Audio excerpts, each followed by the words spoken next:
So hi guys, welcome to yet another edition of Football Family Feuds, and in today's video I'm going to be talking keepers or keppers. So reports have come out today that Chelsea are watching a 24-year-old Lille goalkeeper, Maignan. They've been looking at him for several months now and prioritising him as a summer signing. So what do we know about this Maignan? Well, he's a 24-year-old goalkeeper who plays for Lille at the moment, and he's 6'3", so a bit more imposing than Kepa. He started his career at Paris Saint-Germain. He didn't really play any games for them, so then he went on to Lille, where he's already made 100 appearances for Lille. He's represented France at all levels up to under 21, where he's made 6 caps for them. He hasn't represented them in the full squad as yet. So with this link to Maignan, I hope I'm pronouncing his name correctly, it sort of tells us that obviously we know that Frank Lampard doesn't really rate Kepa. So what's gone wrong with Kepa? When he first came, everyone thought that he was going to be good, and he started off quite well. What stood out for me when I saw him was how well he used to play with the ball at his feet. He was one of the modern day sweeper keepers. But there was always this nagging worry about him for me, and it was no fault of his own really, mainly of his height. He's what, 6 foot, 6'1", which in goalkeepers standards isn't at all, because obviously I know that the England goalkeeper Jordan Pickford, that's one of the things that a lot of people criticise him about, is his height. And so what you saw with Kepa was that although in the first season he made some good saves, some good reaction saves, but for long shots into the corner he would struggle with. And I always remember that day when we played Liverpool, we were on top and Sturridge hit that goal, and if he was a little bit taller he would have saved that, because he nearly got his fingertips to it. But another goalkeeper, if he had an extra 2 inches, then that's not going in. And as I said, you can't blame him, because for his height, it's something that you're blessed with height, or you're not blessed with height. So yeah, but the other thing which was worrying for me was the way that he commanded his area. Because when you look at our Courtois, other goalkeeper, when we had set plays, you had no worries, because this guy's big, strong, tall, and he's going to come out for the ball. And so those were the two things which I was slightly concerned about. But I was kind of willing to overlook those faults because of his excellent, as I said, use of the ball with his feet, and also his good reflex saving. But this season, it's gone horribly wrong. There's many reasons, it depends on what story you're hearing. In the paper I'm hearing that he split with his girlfriend, so psychologically that's having an effect on him. Our defence, we haven't had a steady defence in front of him all season, so that could be a contributing factor as well.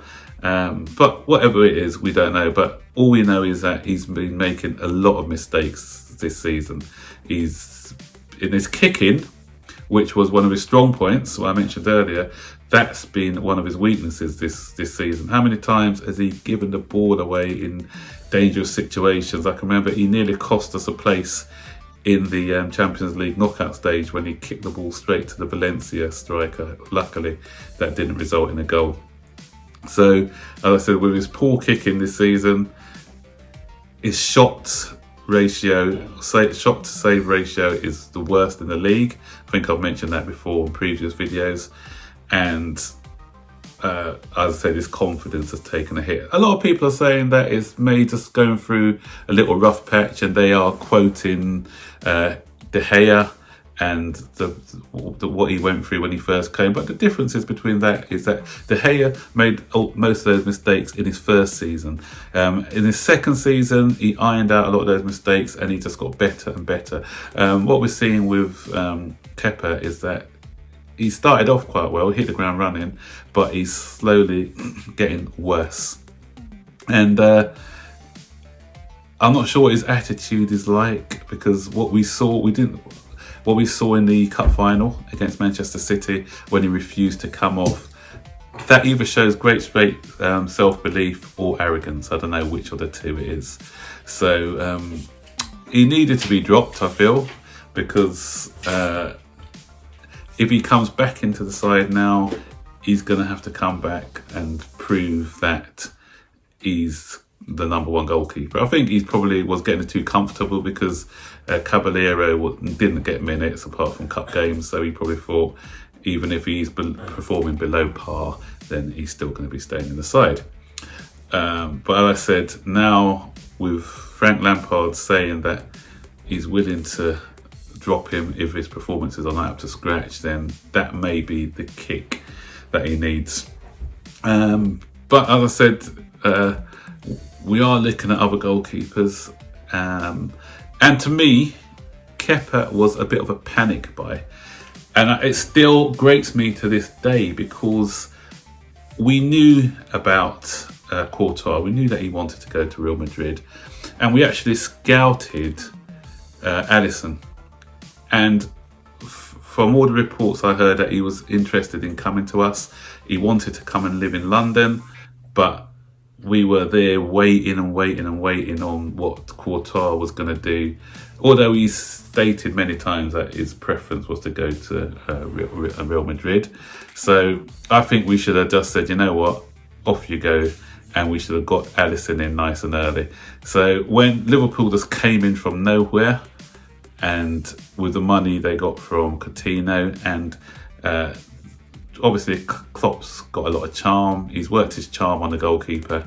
And then when we came in with a late bid, it was too late. I think, as I said, we were probably too arrogant, thinking, yeah, he's going to want to stay in London. We thought that we had him in the bag. So when we found out that he wasn't going to turn from Liverpool, we went into a bit of a panic, and we just went in and bought Kepa. We used his buyout clause, and we bought him. I think before we were in for Kepa, we were in for Oblak, and Oblak said he didn't want to go, although we were willing to meet his buyout clause. So Kepa was the next best thing, or so they thought. So I don't think we did any extensive scouting on Kepa. It was just, we need a stellar goalkeeper, and I think it was a case of Roman saying, you know what, I don't want to, it was like an ego boost thing, sort of thing. You know, we've lost the top goalkeeper, I'm going to get the best there is. And at the time, we just plumped for Kepa. Maybe because Real Madrid wanted him. I think one of the fallouts that Zidane had with Real Madrid was that he wanted Kepa. Real Madrid wanted to bring in Courtois. So maybe the fact that to get one over Real Madrid for stealing Courtois was, oh, let's get the goalkeeper that Real Madrid wanted. So, but it's not worked out for him so far in the Premier League. He's struggling. And I'm not sure if it's just a bit of class being permanent and form temporary, or whether he's just not that as good as we think he is. Comment below, what do you think? Do you think that we should replace Kepa this season? Are you happy with the alternatives, this guy, or Pope? Pope's been another one who's been mentioned. If Kepa was to go, who would you like to replace him? So there you go, guys. That's my quick video on Kepas or keepers today. And don't forget, like, subscribe, turn on post notifications, and I will see you on the next video.